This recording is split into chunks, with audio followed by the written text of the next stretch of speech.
So some of you know, I've been looking for an assistant for a little while, and I've been going through hundreds and hundreds of applications, and I thought it'd be a good opportunity for me to share my thoughts on a successful application. So in this video, we're going to talk about writing your resume and your cover letter, and we're going to cover the basics like structure and stuff like that. But more specifically, I want to walk you through the thought process and the strategy behind writing your application in a way that turns your weaknesses into strengths and your strengths into superpowers. So that you can get noticed in a sea of applicants.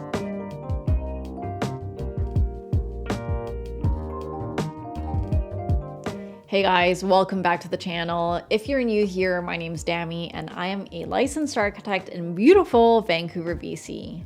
On this channel, we talk about architecture and design and also some tools and strategies that can help us have more meaningful and fulfilling careers in architecture. So the process of finding the right job can be frustrating and confusing, which is why I've created a series where I try to cover everything you need to know when you're applying for an architecture job. I'm going to leave links in the description to my videos on how to build your portfolio with free templates, how to put that portfolio online, the importance of having an online presence, and also some interview tips and how you can talk about your work and your experience. So if you're applying for an architecture job, of course, your resume should work in conjunction with your portfolio to create a narrative of who you are. So before you start with your resume, think about what story you want to tell and how you want to sell yourself, because this is going to influence how you craft your cover letter and how you describe your experience. And it's going to help you decide which projects you want to show and how to talk about those projects. Of course, every application should be tailored to the firm you're applying for, but it works both ways. After skimming through the job postings, you might find that right off the bat, this job description doesn't really align with your interest or your skill sets. So just skip right through those and don't waste too much time on them. So first of all, you need to spend a little bit of time thinking about your unique strengths and whether it's applicable to this job posting and the work they do. And if you do find some overlap, then you can start strategizing on how you want to sell your skills. I'm going to give you an example with my own application at the firm that I'm at currently. But before that, a little bit about my background. So before this firm, I've mostly worked on small local projects like houses or small commercial or office renos. And I really wanted to work on bigger public projects. And I really wanted to work at like an internationally recognized firm where you see the work and you're like, okay, that's really high quality work. But as an architect, you get hired based on your previous experience. So when the majority of your experience is one type of work, it's good in one way because you build a lot of expertise in that one type, but it's really hard to get your foot in the door with other building types. So I really had to sit down and strategize on how I could sell my experience as an asset. So I've tailored this entire application to the firm that I'm at now, which is Faulkner Brown's Architect, which is like a mid-sized international firm with its main office in the UK, but it also has a small firm in Vancouver, in a sense that the partners started a satellite office here in Vancouver 2 or 3 years ago. So while it has a reputation and the projects of a large firm, it still has the resources of a small startup firm. So I'm thinking they're probably looking for people who can kind of get down and dirty and really help the firm, like the local office, grow. I'm really trying to sell the story of this person who's not just a great designer, but someone who's like practical and flexible and who can do a variety of things. and someone who can contribute to the firm culture and really help them build a local reputation. Like I said, I've worked in small local firms for 4 years before this, which could be seen as a downside because I haven't worked on any big international projects, but I really wanted to spin that as my asset. So in my cover letter, I said, having focused my professional growth in a small young firm over the last 3 years, I have become a nimble team player and a proactive learner and can quickly develop skills in any area that requires assistance. I also mentioned some extra skills I've picked up. I've participated in marketing and promotions, including proposal writing and coordination, website design, social media, which is in a small firm, things that the partner or the principal usually has to do. And so you're showing them that, yeah, you can take away time from the principal's workload. I also talk about my presentation skills in kind of direct relation to my YouTube channel, which has been a great asset for me professionally, because a lot of firms want to see that you're doing things on the side that contribute to the field of architecture.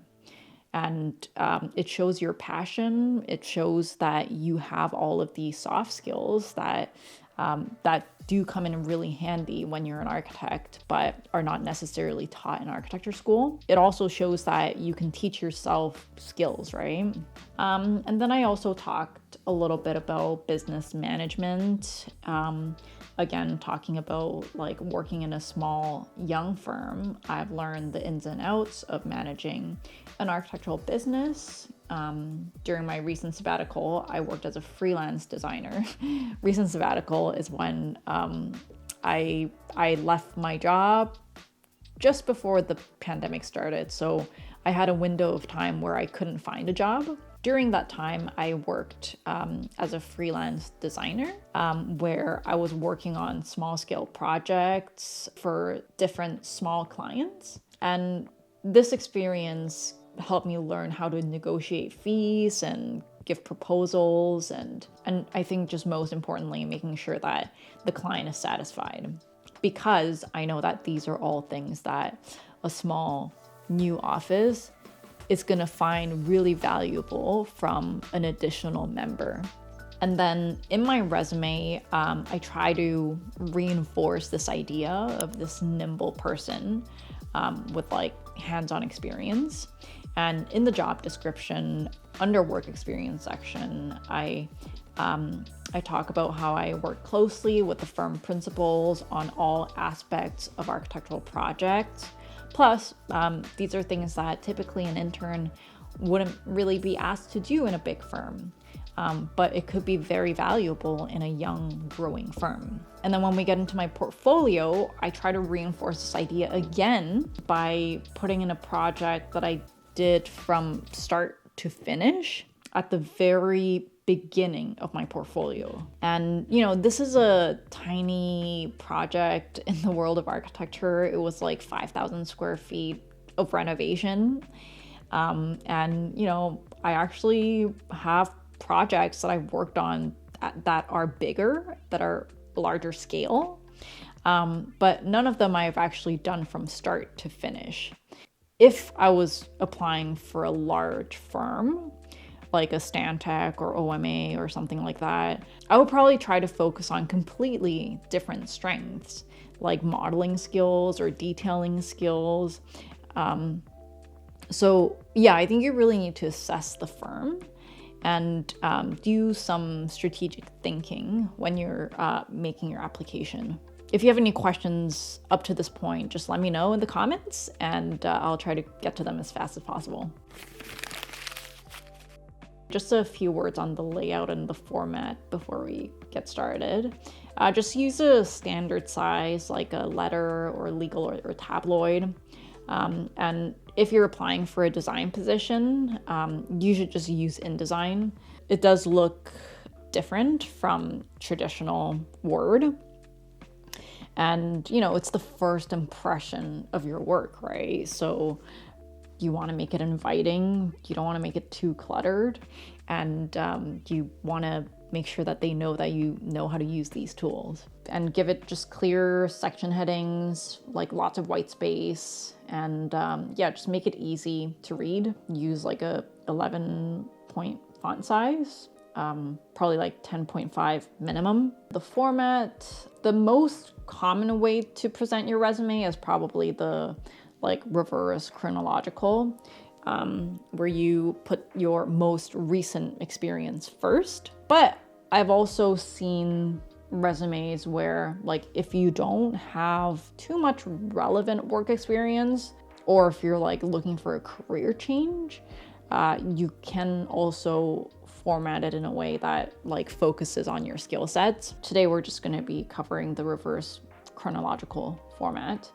A typical resume is going to have your contact info, your professional summary, your work experience, education, and your skills, and any other achievements or awards or activities.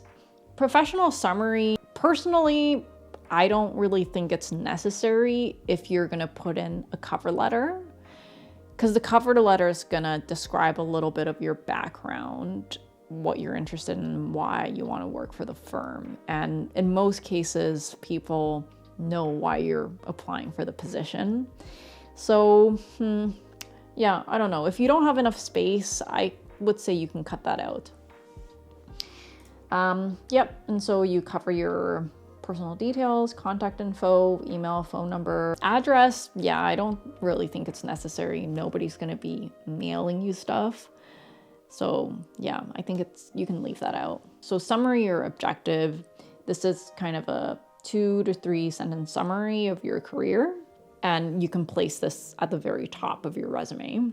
And yeah, this is just going to give your employer a very, very quick impression of who you are and what you're looking for. But like I said before, if you're covering this in the cover letter, then this might not be necessary.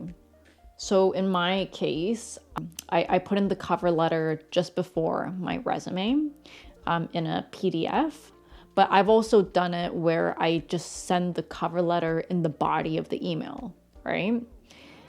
So typically, if you know the name of the principal that you're emailing and you know that the email is going directly to someone who's going to be looking at your application, like the principal or the partner, then it makes sense to include the cover letter in the body of the email. But if you know that your application's gonna be passed around and you don't know the name of the person you're sending the application to, then I would include the cover letter as a part of the resume. Yeah, so what I was saying before is that if you are including a cover letter as a part of your resume, no need to put in the work summary. I don't think it's necessary. But if you are including this, what you can include here is your job title and your years of experience. So for example, licensed architect, AIBC with 4 years of local experience. You can also list out like 1 or 2 of your achievements. So you can say something like completed a major renovation in the city of Coquitlam on time and on budget. And your desired goal. So if you're looking to work more in the public sector, then you can say looking to grow as an architect, work on larger public projects. And then you cover your education, where you went to school and when you went to school. Please write the dates of when you went to school. This is very important. Before I had a separate section where I listed all the awards that I got, but I decided to put it all in this one section so that I could kind of reduce the amount of text. I put my GPA in here as well. This is probably more important for like fresh grads, but maybe not once you get a little bit further into your career. And I also listed some other facts like being one of 3 students who graduated on the accelerated program and like being on the dean's list and stuff like that. And then you list your work experience, and this is obviously the most important section of your resume. You should talk about where you worked, when you worked there, and what your role was. And you can just give a very brief summary of the highlights of that role, and as well as some of the projects that you worked on. And then the portfolio is going to get into this a little bit more in detail. It's going to talk about your projects more in detail. It's going to show your design abilities. It's going to show your graphical abilities. It's just going to reinforce your position as that role a little bit more. Yeah, and make sure you list everything in reverse chronological order with your most recent and the most relevant experience first. And, if there's some gaps in your history, you should be prepared to explain that. Most cases, they will ask about that. I had a question from one of my subscribers that was asking how you should talk about lengthy gap in your employment history. And I actually answered it in one of my Q&A sessions. So I'll just put the link to that over here. And then, under achievements, you can list out any awards. Like I said, I decided to lump it into my education just because a lot of the awards that I got were from school. And then you can also mention your top soft and hard skills. So I kind of separated out the software just because it's such an important part of an architecture job. For a young architect, like knowing certain software is kind of the difference between getting hired and not. So make sure that you know the software that the firm uses. And usually they'll describe that in the job description. And under skills, I listed out my architectural skills as well as some of my non-architectural meta skills. You can also include languages and hobbies. I find languages to be pretty helpful, especially if you can speak a language that the firm has a project in. So I know we're looking for people who can speak Dutch because we have a couple of projects there. And I think it's just always an asset to be able to speak multiple languages. So this was a pretty short video, but I hope it was helpful. And remember, your application is just a way for you to get your foot in the door. Your interview is the thing that's gonna land you the job. So let me know if there's any interest in interview tips, and I can make a video on that as well. Also, I just wanna add, if you're not successful after your first few attempts, and after, following people's advice and following my advice today, and following the portfolio tips, don't get too discouraged because sometimes it really doesn't have anything to do with you, or how good you are. Usually companies are looking for a very specific person. And if you don't fit that description, that's fine. If you don't get that job, that's fine. You don't want to get stuck in a place where you don't fit in anyways, okay? If you haven't watched my video on how to create a portfolio, I would go watch that. It has a step-by-step process. It also has free portfolio templates. So let me know if you have any questions. I'll see you in the next video. Bye. Oh, and good luck.